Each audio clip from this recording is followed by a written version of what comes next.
My son's text arrived while I was arranging fresh daisies in the guest bedroom he'd once called his sanctuary. "You're uninvited to our cruise. My wife doesn't want to babysit an old lady." I dropped my phone like it had caught fire, the screen cracking against the hardwood floor. But that broken phone would soon become the least of Bradley's problems. If you're watching this, subscribe and let me know where you're watching from. I'm Margaret Thompson, 64 years old, and until that Tuesday afternoon, I thought I knew exactly where I stood in my family. I'd raised Bradley as a single mother after his father died in a construction accident when Bradley was 12.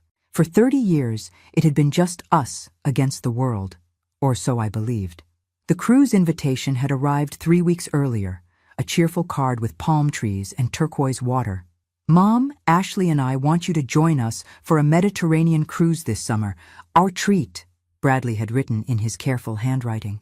I'd been so touched that I immediately started shopping for cruise clothes, something I hadn't done since my honeymoon 42 years ago.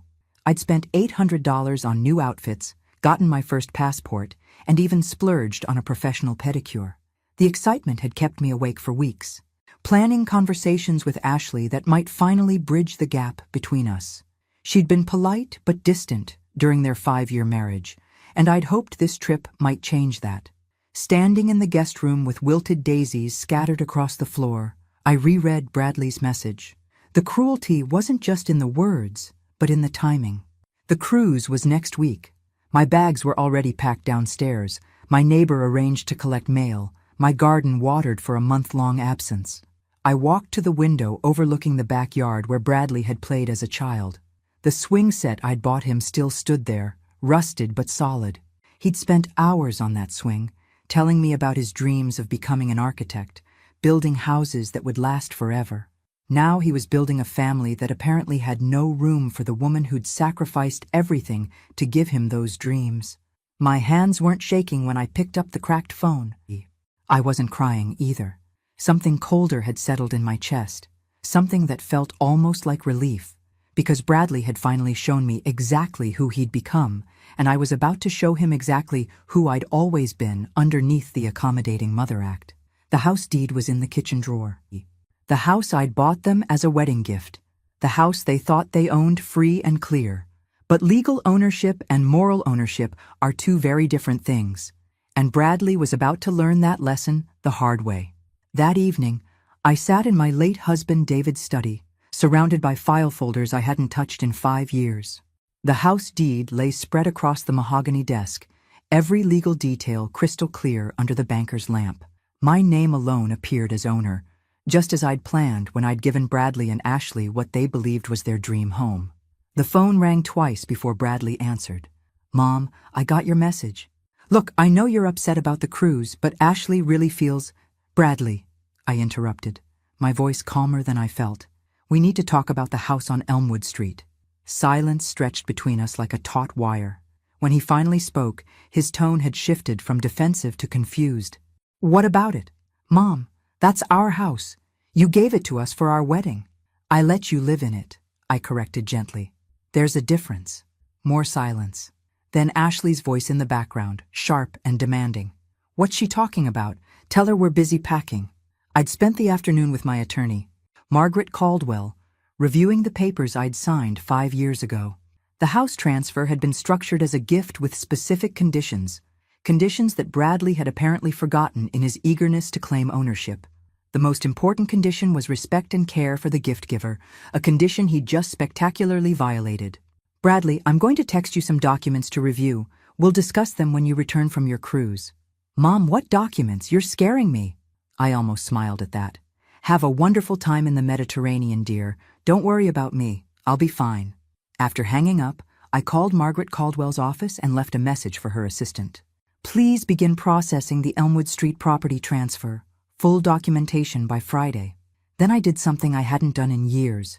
I opened David's old travel books, the ones we'd collected but never had time to use. France, Italy, Ireland, places we'd promised ourselves we'd visit when we retired. Before that accident stole that dream away, the irony wasn't lost on me. Bradley was taking his wife on a cruise while uninviting his mother, not knowing that his mother was about to take herself on a much more permanent vacation. And unlike his cruise, Mine wouldn't have a return date. I poured myself a glass of David's vintage bourbon, the bottle I'd been saving for a special occasion. Apparently, legal revenge qualified as special. Outside, evening shadows crept across the lawn, and somewhere in California, Bradley was probably trying to explain to Ashley why his mother had suddenly become interested in property law. By morning, I would own one less house and gain one unlimited future. The question wasn't whether I could do this, it was whether I was finally brave enough to become the woman David had always believed I could be. Friday morning arrived with the paperwork from Margaret Caldwell's office.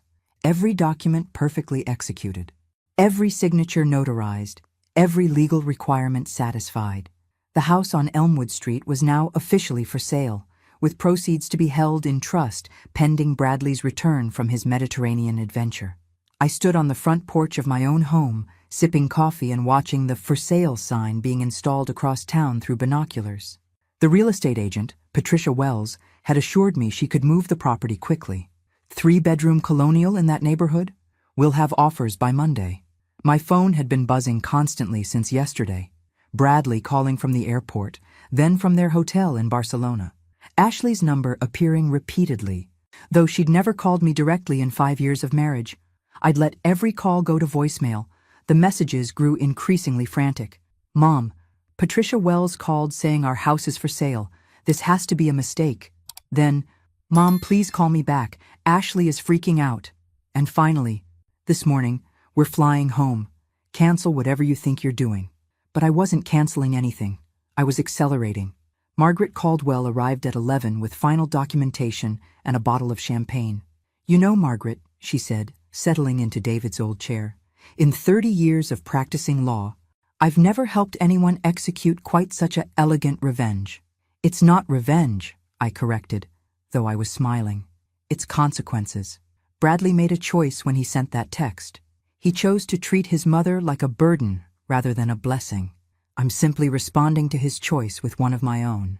We reviewed the trust documents. Everything Bradley and Ashley had paid toward the house over 5 years, mortgage payments, improvements, taxes, was being calculated and would be returned to them.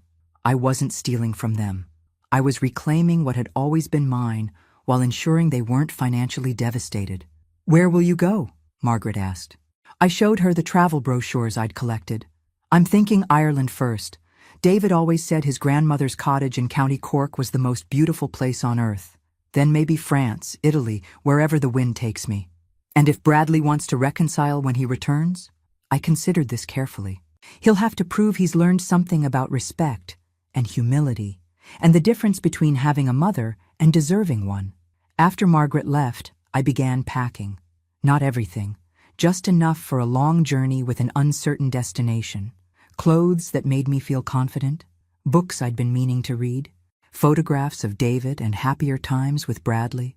The house felt different already, lighter somehow. For 5 years, I'd been living as if I were shrinking, making myself smaller to accommodate Bradley and Ashley's vision of what a mother-in-law should be. Quiet, convenient, grateful for whatever scraps of attention they offered. But I'd forgotten something important. I'd forgotten that I was Margaret Thompson, the woman who'd raised a son alone, who'd built a successful career teaching high school literature, who'd loved and been loved by a remarkable man. Somewhere along the way, I'd let myself become just Bradley's mom, instead of remembering I was also David's wife, Margaret's friend, and most importantly, my own person. Saturday brought rain and the first serious offer on the Elmwood Street house.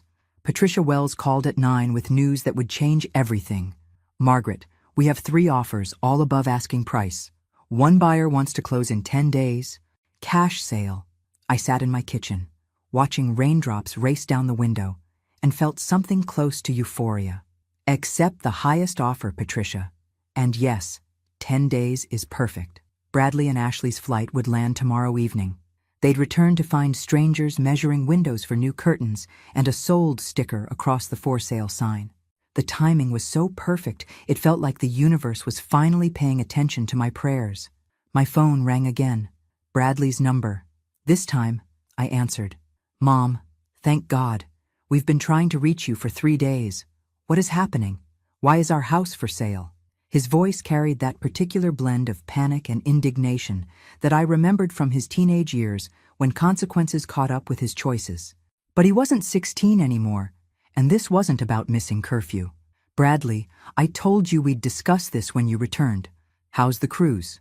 How's the cruise? Mom, our house is being sold. Ashley hasn't stopped crying since we found out. She's making herself sick over this. I'm sorry Ashley is upset, I said, and meant it. But you both made your feelings about me very clear. I'm simply responding accordingly. What feelings? Mom, you're being dramatic. Ashley just thought the cruise would be more romantic with just the two of us. It wasn't personal. I closed my eyes, remembering the exact words of his text. Bradley, you called me an old lady who needed babysitting. You uninvited me from a family vacation with less ceremony than you'd cancel a dentist appointment. How exactly was that not personal? Silence. Then Ashley's voice in the background, shrill and demanding. I couldn't make out words, but the tone was unmistakable. Blame, anger, desperation. Mom, just don't sell the house. Please. We'll pay you rent if that's what you want. We'll figure something out. The house sold this morning, Bradley. Closing is Tuesday. The silence that followed was so complete, I wondered if the call had dropped. When Bradley spoke again, his voice was smaller, younger. Where are we supposed to live? I don't know, son, but I suspect you'll figure it out. You're both very resourceful adults. After hanging up, I made myself lunch and continued packing. Tomorrow evening, Bradley and Ashley would land at Cleveland Hopkins Airport and drive home to a house that was no longer theirs. They'd use their key in a lock that had already been changed, ring a doorbell that would be answered by the new owners. I'd be 3 states away by then, staying in a small bed and breakfast in Vermont while my paperwork processed for an extended European visa. David and I had talked about Vermont in autumn. The maple leaves and covered bridges. I'd go there first, let the colors heal something in my soul before crossing the ocean. By the time Bradley figured out how to reach me, I'd be ready to listen, but not to apologize. Those days were over. The bed and breakfast in Vermont exceeded every expectation. Maple Grove Inn sat on 40 acres of woodland, with guest rooms that felt like pages from a fairy tale. I'd booked the Rose Room, with its antique 4-poster bed and windows overlooking a small pond where geese gathered each morning. It had been 3 days since Bradley and Ashley returned to find strangers living in their former home. 3 days since I'd driven north into a new life, leaving behind 34 years of single motherhood and 5 years of being treated like an inconvenient relative. Sarah, the inn's owner, was a woman about my age who'd left corporate law to chase a dream of hospitality. We'd bonded over coffee and her homemade scones, sharing stories of late-life reinvention and the courage it takes to start over. Any regrets? She asked that morning as we watched the geese through her kitchen window. About the house? None. About taking so long to stand up for myself? Every day. My phone had been silent since Tuesday. Either Bradley was too shocked to call, or Ashley had convinced him that his mother had lost her mind. Both possibilities seemed equally likely. But I wasn't the same woman who'd received that cruel text message 8 days ago. That woman had been living small, grateful for crumbs of affection from a son who'd forgotten she deserved more. This woman was sitting in a charming inn in Vermont, planning a European adventure that would have made David proud. Margaret Caldwell had called yesterday with final numbers. After returning Bradley and Ashley's payments and covering legal fees, I'd cleared enough from the house sale to fund 2 years of comfortable travel. Combined with my teacher's pension and David's life insurance, I could afford to discover who Margaret Thompson might become when she stopped defining herself through other people's needs. There's something I want to show you, Sarah said, leading me to her office. She pulled out a photo album filled with pictures of guests who'd stayed at Maple Grove Inn over the past 5 years. Every single person in these photos was running from something, or toward something, usually both. I flipped through pages of smiling faces, reading the notes guests had left, stories of divorce, retirement, loss, new beginnings.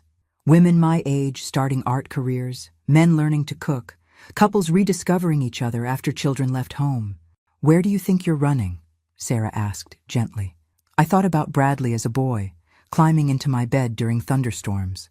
I thought about Ashley, polite but distant at every family gathering. I thought about David, who died believing our son would take care of me in my golden years. I'm not running from anything. I realized as I spoke.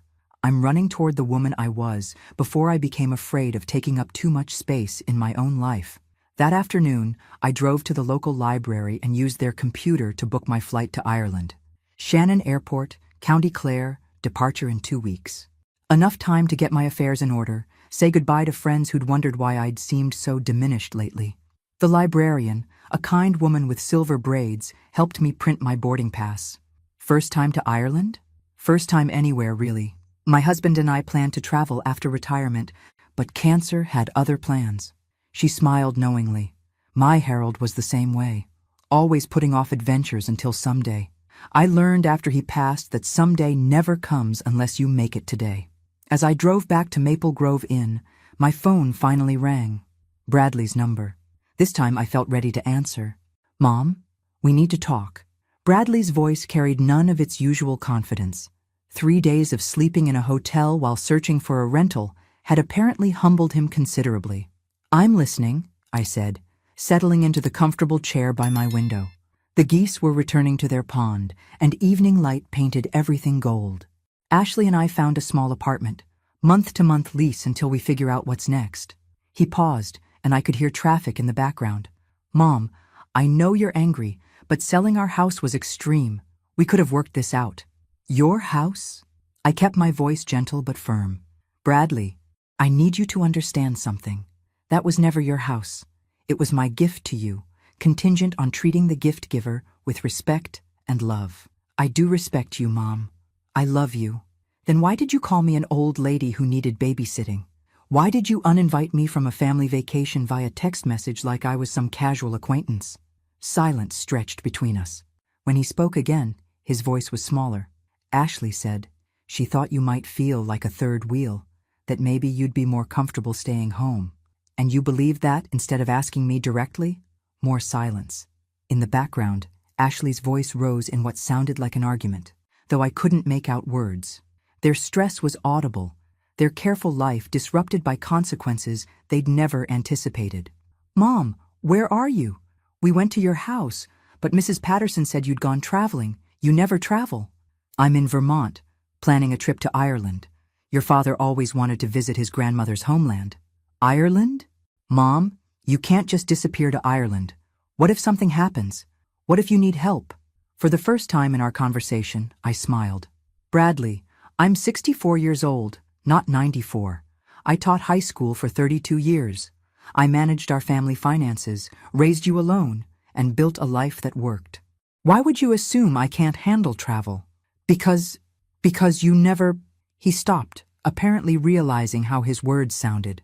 "Because I never put myself first? Because I spent 30 years making sure you had everything you needed, even when it meant I had nothing left for myself?" The silence that followed felt different, heavier. Finally, Bradley spoke, his voice thick with something that might have been realization. "Mom, I'm sorry. About the text, about the cruise, about taking the house for granted. Ashley and I got comfortable thinking you'd always just be there. I'll always be your mother, Bradley. But being taken for granted? That chapter of my life is closed." After we hung up, I sat watching the geese settle in for the night. Tomorrow I'd start the drive back to Ohio to finalize my travel plans and say proper goodbyes. In 2 weeks, I'd be boarding a plane for the first solo adventure of my life. Bradley had sounded genuinely contrite, and perhaps this experience would teach him something valuable about respect and gratitude. But whether it did or didn't, I was done shaping my life around his growth process. Margaret Thompson was going to Ireland, and maybe France, and possibly Italy. She was going to discover what it felt like to wake up each morning with no one's needs to consider but her own. And if her son wanted to rebuild their relationship, he'd have to prove he understood the difference between having a mother and deserving one. 3 months in Ireland changed everything, but it was the letter waiting at my hotel in Dublin that changed everything again. Hotel staff had forwarded it from 3 previous locations, and the return address made my hands shake. Caldwell and Associates Legal Services, urgent. Margaret Caldwell's message was brief, but earth-shattering. Bradley had filed a lawsuit claiming elder abuse and demanding I return the house sale proceeds. He was alleging I was mentally incompetent when I sold the property. But that wasn't the shocking part. The shocking part was that Ashley had filed for divorce, claiming Bradley had manipulated me to fund their lifestyle while hiding his gambling debts. I sat in my small Dublin hotel room, rain pattering against the windows, and laughed until tears came. Bradley, my responsible architect's son, had apparently been living a double life. Ashley's divorce papers, attached to Margaret's letter, painted a picture of secret casino visits, online betting accounts, and credit cards maxed out behind her back. The house sale money hadn't been about revenge after all. It had been about survival. Bradley needed those funds to pay off gambling debts that could have destroyed both their lives. His cruel text about uninviting me hadn't been casual cruelty. It had been desperate manipulation by a man drowning in his own poor choices. My phone rang. Margaret Caldwell's number. "Margaret, I assume you've read my letter?" "Every word." "Is it true? The gambling?" Ashley provided bank statements, credit reports, everything. Bradley owes approximately $80,000 to various creditors. Some of them aren't the patient type, if you understand my meaning. I understood perfectly. What does Bradley want from me? He wants you to return home immediately and give him power of attorney to access the house sale funds. He's claiming the gambling was stress-related due to worrying about your mental state after David's death. The audacity was breathtaking. And Ashley? Ashley is furious. She genuinely didn't know about the gambling until after you sold the house, and Bradley panicked. She's asking for spousal support and half their remaining assets, which amounts to roughly $4,000 and a car with payments due. That evening, I walked along the River Liffey, watching Dublin come alive in the twilight. Street musicians played traditional Irish songs while couples strolled hand in hand. I'd spent 3 months discovering parts of myself I'd forgotten existed. I'd taken cooking classes in Cork, learned to knit in Galway, and even went on 2 dates with a charming retired professor named Patrick who'd shown me the real Dublin beyond tourist attractions. Now Bradley needed me to save him from consequences he'd created while treating me like a burden. The irony was so perfect, it felt scripted. I flew back to Ohio 2 days later, but not to rescue Bradley. I returned to face him as the woman I'd become, not the accommodating mother I'd been. Margaret Caldwell met me at the airport, her expression mixing professional concern with personal curiosity. "You look different," she observed as we drove toward her office. "Ireland agreed with you." I touched my shorter, more stylish haircut and smiled. Everything agreed with me. That's rather the point. Bradley was waiting in Margaret's conference room, looking like he'd aged 5 years in 3 months. Dark circles under his eyes, clothes that hung loose on his frame, hands that trembled slightly when he reached for his coffee cup. This wasn't the confident man who'd sent that cruel text. This was someone who'd hit bottom and was still falling. "Mom, thank God you came back." He stood to hug me, but I remained seated. "Sit down, Bradley. We need to discuss your situation." Margaret spread documents across the table. Bank statements, credit reports, loan agreements, and divorce papers. The evidence of Bradley's secret life, laid out in black and white. $87,000, I said, reading from the credit summary. "How long have you been gambling?" His face flushed red. It started small. Just poker nights with guys from work, then some online stuff. It got out of hand after Dad died. David died 5 years ago, Bradley. I know, but losing him, watching you struggle with grief, it was stressful. I needed an outlet. I set down the papers and studied my son. "So your solution to my grief was to develop a gambling addiction, lie to your wife, and treat your mother like a burden?" I never meant for it to go this far. And the text about the cruise? I was just stressed about money. Ashley kept talking about how expensive it would be to pay for 3 people instead of 2. Margaret cleared her throat. "Bradley, your mother isn't here to be lectured about your financial planning. She's here because you're claiming she was mentally incompetent when she sold the house." Bradley's face went pale. I had to say something. "These people I owe money to, they're not patient. They're talking about broken legs and worse." "Whose fault is that?" I asked calmly. "I know it's my fault. But Mom, you have the money. You could help me fix this." I leaned back in my chair, thinking about Patrick in Dublin, who'd told me stories of his children learning to solve their own problems. "What exactly are you asking me to do?" "Give me the house money. It's enough to pay off the debts and start over." Ashley might even reconsider the divorce if I can prove I'm getting help. And what do I get in return? Bradley looked confused by the question. You get your son back, your family. I almost laughed. Bradley, I've spent 3 months in Ireland discovering that I already have everything I need. I don't need to buy back your respect or Ashley's tolerance. The next morning brought a call that changed the entire dynamic. Margaret Caldwell phoned at 7 a.m. with news that made everything clear. Margaret, I've been investigating Bradley's creditors. 3 of his debts are to legitimate credit card companies, but the big ones, the ones he's worried about, are to illegal gambling operations. If we pay them, we could be charged with money laundering. I sat up in my hotel bed, suddenly wide awake. What are you saying? I'm saying Bradley isn't just in financial trouble. He's in legal trouble. The FBI has been investigating the online gambling ring he was involved with. Several participants have already been arrested. An hour later, I was back in Margaret's office, this time with FBI agent Sarah Chen, a sharp-eyed woman who'd been tracking Bradley's activities for months.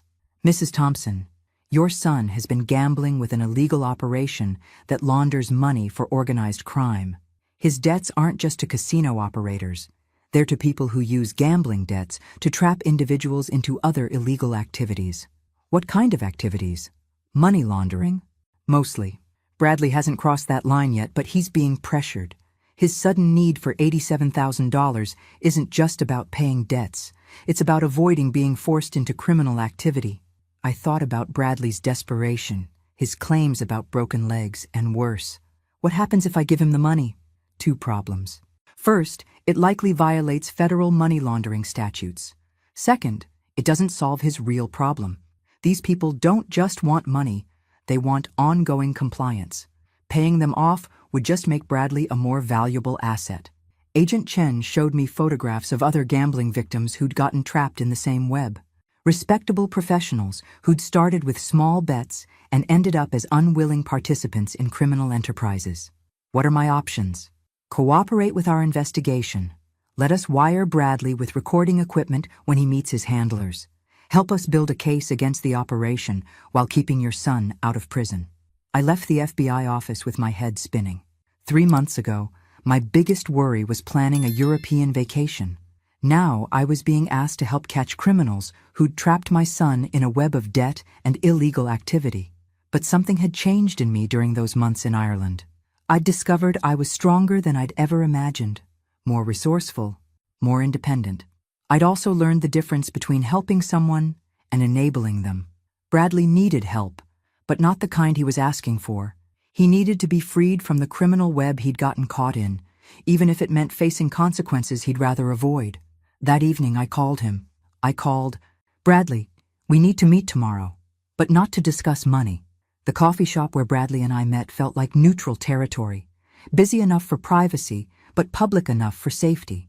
He looked terrible, unshaven, jumpy, constantly checking his phone. Mom, did you think about what I asked? These people, they're getting impatient. I know exactly who these people are, Bradley. I spent yesterday with the FBI learning about the illegal gambling operation that has you trapped. His face went white. Coffee cup froze halfway to his lips. FBI? Mom, what did you do? I found out the truth. You're not just in debt. You're being groomed for criminal activity. These people don't want their money back. They want you as a permanent asset. Bradley's hands started shaking. You don't understand. If I don't pay them by Friday, they'll hurt Ashley. They know where she works, where her sister lives. They've made it very clear. For the first time since this ordeal began, I felt genuine fear, not for myself, but for the innocent people being threatened because of my son's choices. Bradley, there's a way out, but it requires courage. The FBI wants you to cooperate with their investigation. Help them build a case against these people. You want me to wear a wire? Mom, these aren't white-collar criminals. These are dangerous people who hurt anyone who crosses them. I reached across the table and took his shaking hands. Son, you're already in danger. Ashley's already in danger. The only way out is through. We sat in silence while Bradley processed this information. Around us, normal people lived normal lives, unaware that a few poor choices could lead to criminal entanglement and federal investigations. What happens if I cooperate? He finally asked. Agent Chen says you'll likely face charges for illegal gambling, but cooperation could mean probation instead of prison. More importantly, you'll be free from these people forever. And if I don't cooperate, you become a criminal yourself, or you disappear, or worse. Bradley stared into his coffee cup like it held answers to questions he'd never wanted to ask. How did I get here, Mom? How did I become the kind of person who threatens his own mother for money? That was the question I'd been waiting for him to ask. You got here by making choices, and then making more choices to cover up the consequences of the first choices. But it's not too late to make different choices. My phone buzzed with a text from Agent Chen. Meeting arranged for tomorrow 2 p.m. Is your son ready? I showed Bradley the message. This is your chance to be the man your father raised you to be. The man I know you still are underneath all these mistakes. For the first time in months, Bradley looked me directly in the eyes. Will you come with me to the FBI meeting? Yes, I said without hesitation. But not to pay your debts or clean up your mess. I'll come as your mother, supporting you while you fix this yourself. He nodded, tears finally coming. I'm sorry, Mom, for everything. The text, the house, treating you like you owed me something instead of remembering everything you gave me. I know you are, son. Now let's figure out how to get you out of this mess with your integrity intact. The FBI sting operation happened 3 days later in the parking lot of a shopping center Bradley had been instructed to visit. I watched from Agent Chen's surveillance van as my son, wearing a wire and carrying a briefcase full of marked bills, walked toward a black sedan where 2 men waited. My heart pounded as Bradley approached the car. Through the van's sophisticated listening equipment, we heard every word of the conversation. The men weren't just collecting money. They were detailing Bradley's next assignment. He was supposed to deposit specific amounts in different bank accounts, essentially laundering money through legitimate transactions. Your mother's house money will cover your current debt, one voice said, but you'll be making regular deposits from now on. Think of it as your new job. Bradley's voice came through clearly as he followed the script Agent Chen had provided. What if I want out after this payment? Harsh laughter filled the van. Nobody gets out, architect. You're too valuable now. Clean credit, respectable job, desperate enough to do what you're told. Agent Chen nodded to her team. Within seconds, FBI agents surrounded the black sedan. I watched through binoculars as handcuffs were applied and rights were read. Bradley stood safely to the side, no longer a victim, but not yet free from consequences. 2 hours later, we sat in the FBI office as Agent Chen explained what would happen next. The gambling ring Bradley had been involved with was part of a larger operation that had defrauded victims across 3 states. His cooperation had provided the final evidence needed to dismantle the entire network. Bradley will face charges for illegal gambling, but given his cooperation and the coercive circumstances, we're recommending probation and mandatory addiction counseling, Agent Chen explained. Bradley looked exhausted, but relieved. What about Ashley? Is she safe now? These particular individuals will be in federal custody for a very long time. The threats against your wife are no longer a concern. As we left the federal building, Bradley and I walked in comfortable silence toward my rental car. The man beside me looked like my son again, not the desperate stranger who'd been sending cruel text messages and demanding money. Mom, I know I don't deserve forgiveness, but is there any chance we can rebuild our relationship? I stopped walking and faced him. Bradley, I've learned something important these past few months. I can't rebuild our relationship for both of us. You'll have to prove through actions that you understand the difference between having a mother and deserving one. What does that mean? It means respecting me as a person, not just as someone who's supposed to meet your needs. It means understanding that my life has value beyond what I can provide for you. Bradley nodded slowly. I'd like to try, if you'll let me. I'm going back to Ireland next month, I said. I've rented a cottage in County Cork for 6 months. You're welcome to write letters, real letters where you tell me about the work you're doing on yourself. Just letters? For now. I need to continue discovering who Margaret Thompson is when she's not defined by being Bradley's mother. And you need to discover who Bradley Thompson is when he's not dependent on his mother's resources. We hugged goodbye in the parking lot, but it felt different from our previous embraces. This felt like a beginning rather than an ending. 6 months later, I would receive Bradley's first letter describing his progress in addiction counseling and his efforts to rebuild his life with Ashley, who had withdrawn her divorce papers after learning the full truth. But that afternoon, driving away from the federal building, I was thinking about Patrick in Dublin and the cottage overlooking the Irish Sea where I planned to spend my winter writing the story of a woman who'd learned to value herself. Bradley had called me a burden, then discovered he was the one who needed carrying. I'd thought I was selling a house in revenge, but I'd actually been saving both our lives. Sometimes the best gift you can give someone is refusing to rescue them from consequences they need to face.